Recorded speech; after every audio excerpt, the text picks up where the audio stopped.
Franguinho sem censura. A resenha esportiva em que a linha é não ter linha.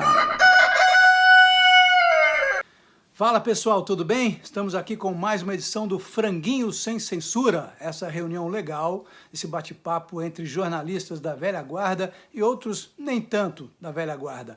Bom, e antes de eu apresentar os participantes do programa, eu lembro a você, sabe esse sininho que aparece aí? Clica no sininho que você vai começar a receber notificações do programa, vai virar um seguidor do Franguinho e vai ajudar a gente a bater a meta aí dos, pelo menos por enquanto, dos 1000 seguidores, tá bom? Ajuda a gente nessa divulgação do Franguinho. Olha aí quem tá hoje com a gente, o Lito Cavalcante, o Ailton Amalfi e o Rodrigo Gini, diretamente das Minas Gerais. Bora começar? As manchetes do dia. Afastado pelo PSG, Mbappé distribui autógrafos e diz: "Estou muito bem". Messi faz 2, dá assistência e Inter Miami goleia o Atlanta United. Renato Augusto dá show e Corinthians vence o São Paulo em jogo de ida da semifinal pela Copa do Brasil. E em Porto Alegre, jogando como um time, o Flamengo bateu o nervoso Grêmio de um só jogador, o uruguaio Luis Soares, 2-0. Renato Gaúcho pediu e foi atendido. O Grêmio acertou o retorno de Luan. Dá para acreditar? Depois de ter sido humilhado, agredido, quase assassinado por facínoras de torcida organizada, Luan está de volta ao Grêmio, aliás, de onde nunca devia ter saído. Foi abraçado pelo Renato Gaúcho, que garante que com ele, Luan vai voltar a jogar a belíssima bola que jogou há tempos idos. Tá certo, o Luan mesmo criou a sua cama e agora deita na má fama. Mas será que o Renato enlouqueceu ou ele tem realmente essa varinha de condão para transformar o Luan no craque que ele prometia ser e nunca foi? Vamos começar? Pois é, a Copa do Mundo Feminina rolando a todo vapor na Austrália e na Nova Zelândia, e o Brasil fez sua parte na estreia, 4-0 diante do fraco Panamá, a Marta poupada por boa parte do tempo, mas foi só o começo, só a primeira rodada, muita coisa para acontecer. A começar pela partida com a França desse sábado pela manhã, que para muitos é a definição do grupo, vai apontar quem avança como primeiro lugar. Gostaram da estreia das brasileiras? E o que a gente pode esperar para esse restante de competição? Vamos longe? Bom, pessoal, eu acho o seguinte, essa Copa do Mundo de futebol feminino, ela começou engraçada, porque os favoritos, as seleções favoritas, elas não estão tão favoritas assim. A gente teve alguns tropeços importantes, e esse jogo do Brasil contra a França no sábado é que define o primeiro colocado do grupo, provavelmente, porque as outras duas adversárias são muito fracas, né? Jamaica e Panamá. Então, a coisa pode ser definida no sábado em termos de classificação em primeiro ou em segundo lugar. Agora, o Brasil, na minha opinião, é uma seleção, é uma incógnita, porque ela vem treinando bem, mas eu acho que no jogo de estreia contra o Panamá, esse resultado de 4-0 ele pode ser um pouco enganoso, porque o Brasil, na minha visão, mostrou alguns problemas na defesa. O time era muito fraco, o adversário. E mesmo assim, em alguns momentos, o Brasil mostrou ali alguns buracos. Tal. Isso pode ser acreditado à estreia, jogadoras nervosas, sempre, o jogo de estreia é sempre uma coisa, é muito parecido com peça de teatro, né? O cara vai estrear e fica aquela coisa, todo mundo tenso e tal.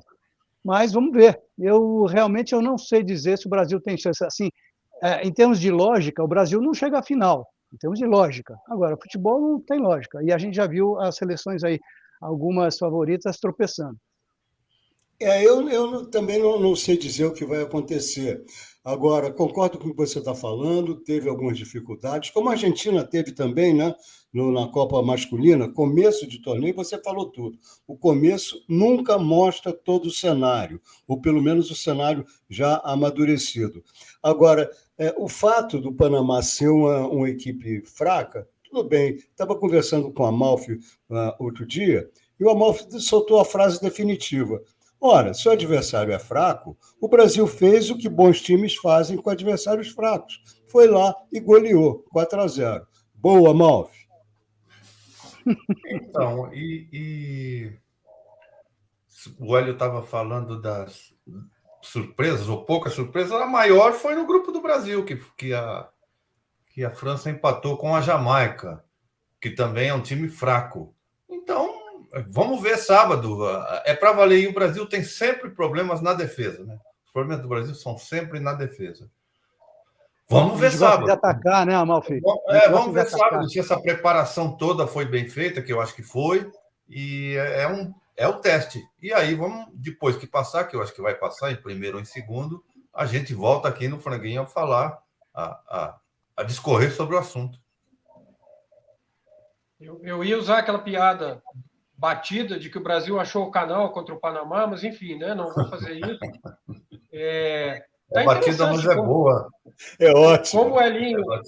Como o Elinho colocou, essa Copa de 32 equipes, ela está mostrando, primeiro, que não tem mais bobo no futebol feminino. Porque eu esperava placares mais dilatados. Né? Os próprios Estados Unidos foram 3-0 no Vietnã, que não é assim, uma potência no futebol feminino. E tirando Espanha, Brasil e Alemanha, que golearam, você tem placares ali bem apertados de seleções que poderiam ou que deveriam estar brigando, como a Suécia, etc. Então, Noruega. A Noruega perdeu para a Nova Zelândia na abertura, então muitas equipes começando bem, outras não tanto, mas é como vocês colocaram, primeiro jogo, estreia, etc. E o Lito lembrou perfeitamente bem, né? A Argentina começou perdendo para a Arábia Saudita na Copa masculina, no fim das contas foi lá e levou. O mais importante para o Brasil, que é aquilo que eu já comentei outras vezes, é passar em primeiro lugar no grupo, porque é aquela história. Ainda que você tenha surpresas em outras chaves e tal, é preferível você ter um caminho teoricamente mais fácil para avançar o mais longe possível. Se é quartos de final, se é semifinal, se é final, eu acho que o campeonato vai se desenhar e vai mostrar isso para a gente. Mas, lógico que essa partida com a França é uma definição e é um adversário que a gente não pode nunca subestimar, desprezar, menosprezar. Se bem que o que a Jamaica fez na primeira partida deveria servir como alerta. Tomara que o Brasil entre em campo com 6 pontos, já com a classificação encaminhada, e aí contra a Jamaica possa jogar solto. E a gente nunca pode esquecer que, além da coisa da estreia, a Marta passou boa parte do tempo no banco. Então, também tem isso, né? A gente começou ali com 60%, 70% da força, guardou o melhor para o fim. E olha, tem uma coisinha também, desculpa, Malfi, o retrospecto da França, jogando em casa na Copa de 2019, perdeu nas quartas de final. Como atenuante, perdeu para os Estados Unidos, que progrediria até ser a campeã. Mas será que a França é tudo isso? Tudo bem, será que o Brasil é tudo isso? Vamos ter que esperar o sábado para ver. Se a França é tudo isso, a gente não sabe. Mas se eu fosse o Rodrigo Gini, eu sairia da gravação do Franguinho e iria patentear a seguinte frase: não tem mais bobo no futebol, vírgula, feminino, ponto. Dá para ficar rico com essa frase, Gini? Essa eu tenho certeza que ninguém disse antes. Ninguém. No franguinho só. No franguinho seria o feminino. Vocês seriam o feminino. Dá para ficar milionário com essa frase. Não tem mais boba no futebol. Sim, é verdade. Debate Franguinho. Um debate bem temperado. Será que os cartolas brasileiros estão cegos? Será que eles não veem o que está acontecendo em volta deles? É impressionante. O Cláudio Caçapa, que há 7 anos era auxiliar das comissões técnicas na Europa, foi trazido para o Botafogo para substituir temporariamente o Luiz Castro. Fez 4 jogos, ganhou os 4 jogos, revelou 2 ótimos jogadores para o Botafogo que estavam encostados, o Carlos Alberto e o Janderson, e voltou para a Europa. Ninguém viu nada, não teve uma proposta para ele, num período em que times aí precisando de técnicos estavam na busca. Bom, Cláudio Caçapa passou despercebido para esses times. Chegou na Europa, o John Textor, que é dono do Molenbeek também do Botafogo, demitiu toda a comissão técnica que levou o Molenbeek da 2ª para a 1ª divisão e colocou o Caçapa como técnico principal do time. Assim como ele, vários técnicos brasileiros passam por aqui, brilham, mas como não tem tradição, voltam para o esquecimento. O futebol brasileiro realmente é um mistério. Realmente existe uma cegueira, existe uma miopia, para dizer melhor, dos dirigentes brasileiros e uma falta de coragem para acreditar. né? Se a gente tivesse uma realidade como na Argentina, em que você forma treinador na própria equipe, pega ex-ídolos, coloca para treinar no time B ou treinar o sub-23, etc., e houvesse esse fluxo de formação, talvez isso fosse um pouco menor. Mas o Caçapa é um exemplo, embora eu acho que 4 jogos seja um pouco para você avaliar na realidade de futebol brasileiro, porque ele foge um pouco do perfil, quer dizer, todos os outros treinadores que andam lá fora, que não estão sendo considerados, tiveram uma rodagem no futebol brasileiro e não chamaram a atenção ou não foram bem aceitos o suficiente para permanecer no Brasil, mas é claro que existe isso sim, quer dizer, talvez um pouco por cobrança de torcida, um pouco por medo de arriscar, medo do novo, e a gente tem que admitir que são poucos os treinadores que têm aparecido com esse perfil. O Fernando Diniz talvez seja um que tem aí um pouco mais de visão, mas os outros nomes todos passaram por aí, não deixaram essa marca tão grande, mas de todo modo é um fenômeno sim, falta coragem, e por outro lado eu acho que essa turma toda também está muito bem lá fora e com um campo de trabalho que não justificaria trabalhar no Brasil agora diante da cobrança, diante do... É uma outra realidade, eu acho que está todo muito bem, ganhando dinheiro, tendo a chance de desenvolver o seu trabalho sem tanta corneta, sem tanta cobrança. Podem ser nomes para o futuro. O Silvinho que o diga, né? Desculpa, Elinho, só para dizer, o Silvinho que o diga, né? Que comprova bem aí essa argumentação do Rodrigo. E o Barbieri até outro dia era a grande esperança. A grande esperança. Onde está o Barbieri hoje? Todo mundo queria o Barbieri, ele é um cara novo. Não vou nem, o Gino já falou esses nomes, Silvinho, Jardine, o Barbieri, onde está? Eu não tenho nenhuma dúvida que se algum time tiver na iminência de demitir um técnico, o primeiro nome a ser lembrado vai ser o do Mano, que está na praça. Ninguém vai encarar o Barbieri de novo. Então, não é falta de coragem, é covardia mesmo dos dirigentes. Eles se apoiam nesse escudo. Eu trouxe o Mano, e mesmo o Mano é um técnico vencedor, e mesmo assim não deu certo. Então, a culpa não é minha. É isso. Pode ser. Agora, eu volto ao que o Lito falou no início, né, quando ele fez vamos dizer, a provocação, entre aspas, que é o seguinte: o John Textor, ele mostrou que tem uma visão muito mais apurada, muito mais técnica e muito mais de negócio do que o pessoal daqui do Brasil, porque ele pegou, quando o Caçapa passou por aqui, manteve o Botafogo na mesma batida e foi embora, ele rapidamente pegou o Caçapa e botou no clube, que agora eu esqueci o nome, que passou da segunda para a primeira divisão. Quer dizer, se o Caçapa fosse ruim, ele não faria isso, tá certo? Então, acho que tem uma visão de negócio, porque o cara, até onde eu sei, esse americano não entende de futebol. A gente entende mais do que ele, mas de negócio e de sacar que esse cara pode dar frutos para ele, porque trata-se disso, né? É grana, e projeção e tal. Ele mostrou isso claramente, na minha visão. Ele montou um time de scout no Botafogo que está dando ótimos resultados. O Botafogo tem destaques que há um ano atrás eram absolutamente desconhecidos do Brasil. Então, isso mostra realmente que o que precisa é uma visão empresarial que, como o Rodrigo colocou, como o Amalfi enfatizou, falta aos nossos dirigentes. Eles não são absolutamente profissionais. Eles estão lá para tirar proveito pessoal, ou proveito político, ou para satisfazer seus egos empobrecidos. Agora, o fato é que, com isso, quem paga são os clubes. Cantinho da Série B, com Luiz Ademar. Vitória, campeão simbólico do primeiro turno da Série B. Amigos do Franguinho, aqui é o Luiz Ademar para falar com vocês sobre a Série B do Campeonato Brasileiro. Para quem não conhece ainda, eu vou explicar. São 20 clubes participantes, turno e retorno, 38 jogos. Os 4 primeiros colocados garantem acesso ao Brasileirão de 2024. O primeiro colocado é campeão, lógico. E os 4 últimos são rebaixados, certo? Terminou a 19ª rodada na última segunda-feira, 24 de julho. E o Vitória foi o campeão simbólico do primeiro turno. Vitória do técnico Léo Condé, fazendo uma campanha brilhante. Jogou e venceu a Chapecoense por 1-0 em casa, gol do Léo Gamalho. Enfim, chegou com 37 pontos, mas tem uma turma toda perto do Vitória, campeão moral do primeiro turno.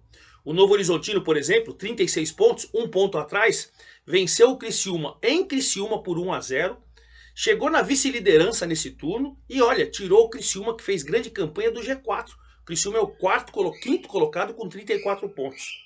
O terceiro colocado é o Vila Nova, que tropeçou em casa, empatou 1-1 com o Lanterninha ABC e aí deixou a liderança para a terceira colocação, mas com 35 pontos, 2 do Vitória. E o Sport, fechando o G4, 35 pontos, foi jogar em São Luís do Maranhão, ganhou do Sampaio Corrêa por 2-1 e fechou com 35. Vitória 37, Novo Horizontino 36, Vila Nova 35, 35 também o Sport. O G4 nesse primeiro turno. E olha, o Criciúma tem 34, está 1 abaixo do G4. O Guarani tem 32, 3 abaixo. O Mirassol 31 e o Juventude 30. E olha, quem pode chegar a 33 tem 30 é o Botafogo de Ribeirão Preto, que o seu jogo com a Chapecoense em Ribeirão Preto não aconteceu por problemas meteorológicos. Mas quando acontecer, se ele vencer, ele está colado também. Então vejam como o segundo turno promete, hein? Promete, promete e promete bastante. Lá na parte de baixo da tabela, Chapecoense com 18 pontos, mas tem esse jogo a menos. Avaí com 17, Londrina com 14 e o ABC com 12 são os times que seriam rebaixados. Situação complicada, porque próximo deles, só o Tombense que tem os mesmos 18 da Chapecoense.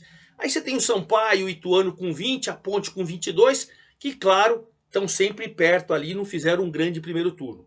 Mas a promessa é que no segundo turno você tem uma disputa intensa pelas 4 vagas de acesso e principalmente a desesperadora pelas 4 vagas que ninguém quer, né? Aquelas que caem para a Série C.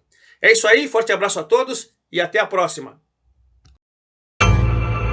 Par ou ímpar? Quem joga mais?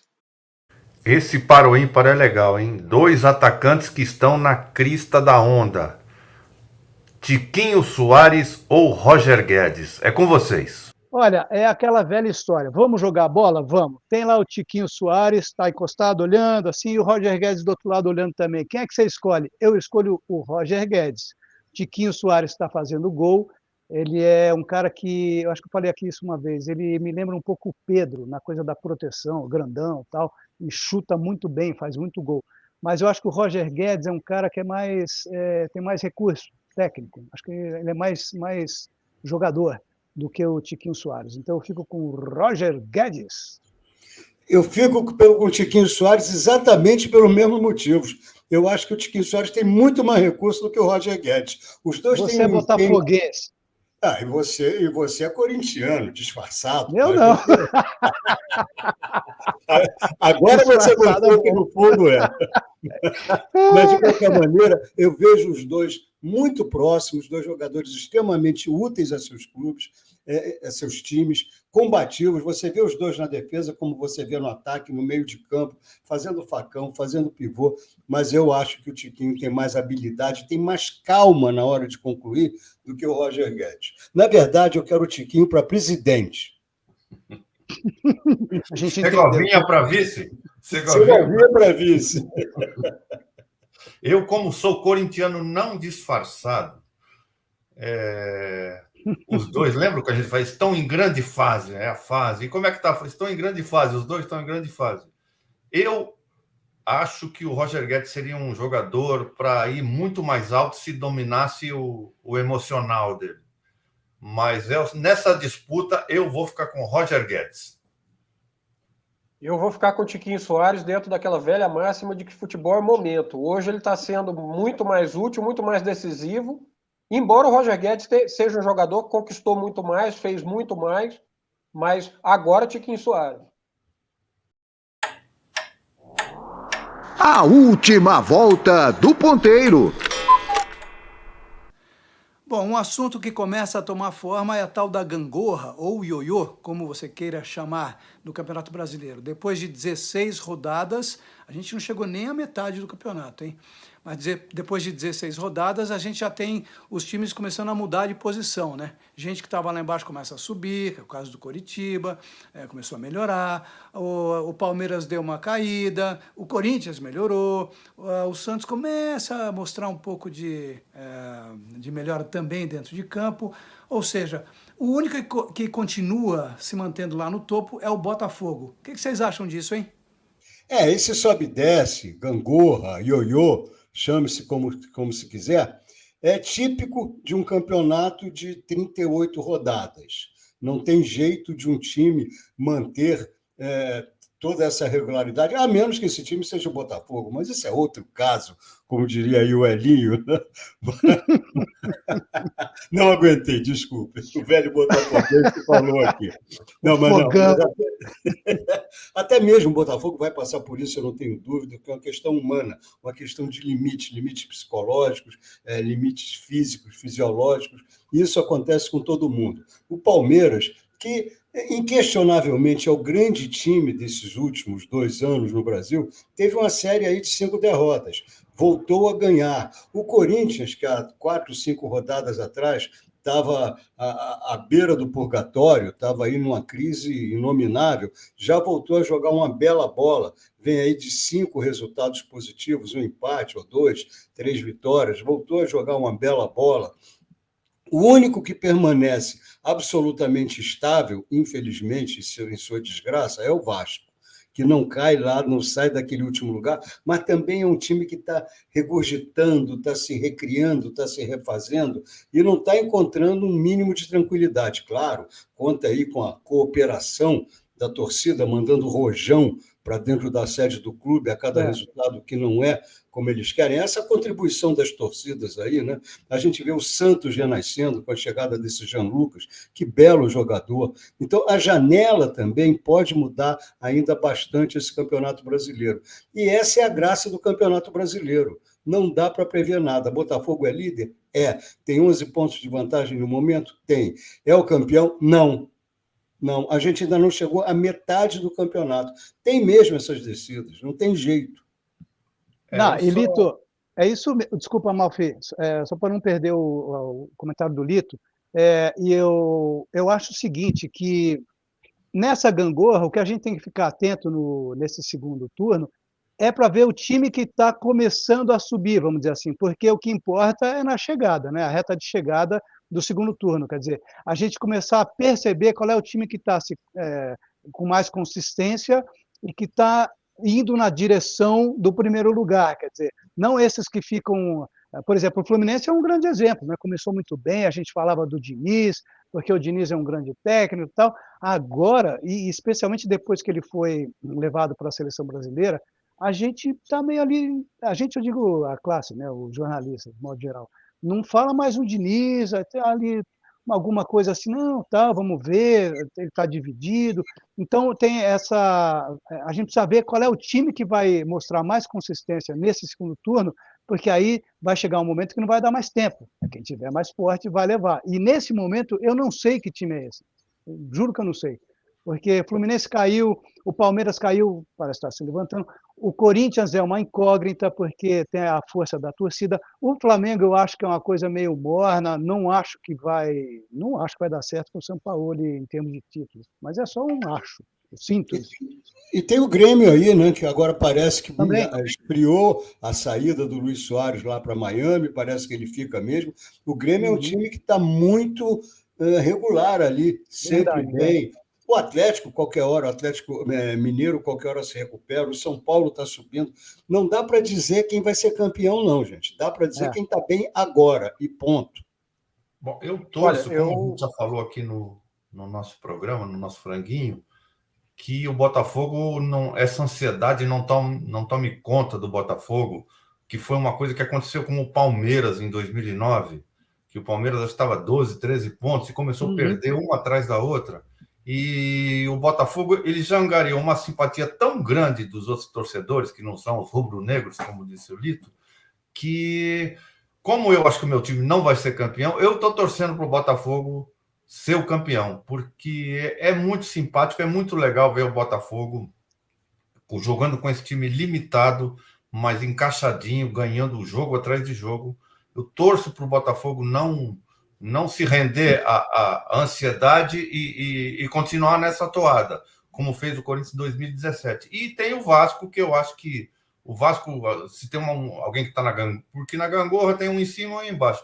Eu acho que o Vasco vai continuar lá embaixo. O Vasco não aprendeu nada com esses rebaixamentos, pelo contrário, está pior. Então, eu acho que se tem alguém que pode, que está lá embaixo nessa gangorra, é o Vasco, e torço, tecnicamente, vocês já falaram bastante, torço para que o Botafogo não se renda a essa ansiedade e repita o que o Palmeiras fez em 2009, que não ganhava um título há muito tempo, ficou 12 pontos, se não me engano, e o Flamengo chegou na frente. Moff, 2009 eu acho que foi aquele ano em que muita gente, né, foi o ano em que ninguém quis ganhar o Brasileiro, muita gente ficou pelo caminho, o Flamengo acabou se aproveitando, mas a gente está falando de uma exceção em relação ao que tem sido a regra. E para ficar numa seara que é cara a mim e ao Lito, eu diria que a gente está vendo no Brasileirão o que está vendo na Fórmula 1 também. Você tem uma Red Bull lá em cima, que não dá sinal de fraqueza. Lá embaixo, né, logo depois, você tem uma briga de foice ali pelo segundo lugar.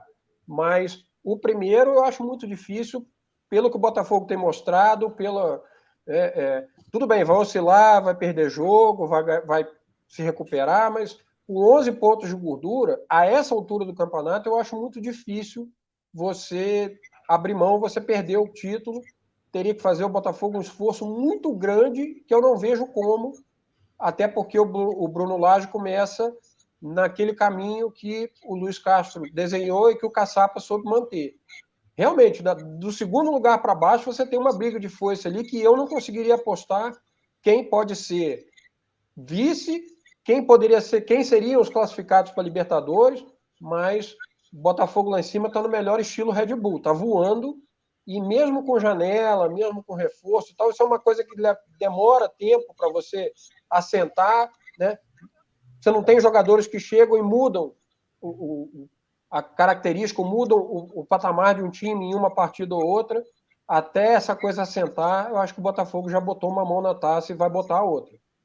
Corajoso, hein, Gini? Corajoso. Agora, uma coisa também do Vasco, gente, que nós estamos dando aqui como afundado, a gente há um mês atrás falou isso também do Corinthians. E agora chegou um técnico lá, argentino, milongueiro, esperto, experiente, que é o Ramon Dias. Jogou muita bola, diga-se de passagem. Muita.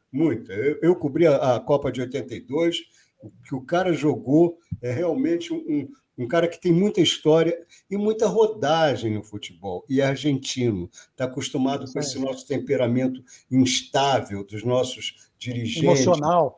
Exatamente. Então, eu não descarto o Vasco não para ser campeão, mas eu não digo que o Vasco já caiu de novo, não. O Curitiba, a gente falava isso, a mesma coisa, foi lá e ganhou do Fluminense. É o ioiô, é a gangorra, é o Campeonato Brasileiro. E eu queria, só para não deixar passar, né, falar um pouquinho dos jogos de terça e quarta-feira da Copa do Brasil. Os jogos de ida. Na terça-feira, lá no Itaquerão, o Corinthians achou um gol, uma atuação soberba do Renato Augusto, do veterano Renato Augusto. Achou um gol contra o São Paulo, que é um time muito mais consistente e organizado, né, pelas mãos do Dorival Júnior, e fez 2-1. Mas eu acho que no jogo de volta daqui a quase 3 semanas, o Corinthians vai ter muita dificuldade para vencer o São Paulo, pelo menos para empatar ou perder de 1-0. Eu acho que dá o São Paulo na final. Eu acredito mais no time do São Paulo do que no Corinthians. E na quarta-feira, em Porto Alegre, o Flamengo jogando como um time de futebol coeso, forte, um meio de campo fortíssimo montado pelo Sampaoli. O Flamengo sobrou diante do Grêmio e ganhou por 2-0. Perdeu até um pênalti o Gabriel Barbosa. Poderia ter sido mais. O Kahneman foi expulso, não joga no jogo contra o Flamengo no Maracanã. E eu acho que a final dessa Copa do Brasil vai ser São Paulo e Flamengo. Eu posso quebrar a cara, né? Porque pode dar Corinthians, mas eu acho que Flamengo e São Paulo são os melhores times para fazer essa final da Copa do Brasil. A ver. Bom, e essa edição do Franguinho Sem Censura chega ao fim. A gente lembra, antes de encerrar, que você pode apertar aí o seu sininho para receber notificações do Franguinho, dê o seu like e vire um dos seguidores do programa. Você ajuda a gente a chegar aos 1.000 seguidores e depois para bater nos 2.000 seguidores, tá bom? Um grande abraço, boa semana a todos, tchau! Pois é, o Caçapa, logo que ele foi, né, que ele saiu para jogar na França, foi pro Lyon e tal, uma colega do jornal lá do estado de Minas ligou para ele para saber como é que tava, fazer uma matéria e tal. E aí ele, não, eu tô muito bem, tô gostando, me adaptando à cultura e tal, mas tem essa coisa, né, você vem para cá, nem sempre a família tá perto e tal. O que eu fiz? Peguei um cachorro para, né, para dar uma animada em casa e tal. Só que tem um problema. Eu paguei uma grana para o cara adestrar o cachorro, o cara adestrou em francês. E eu ainda não estou falando o suficiente para o cachorro me obedecer.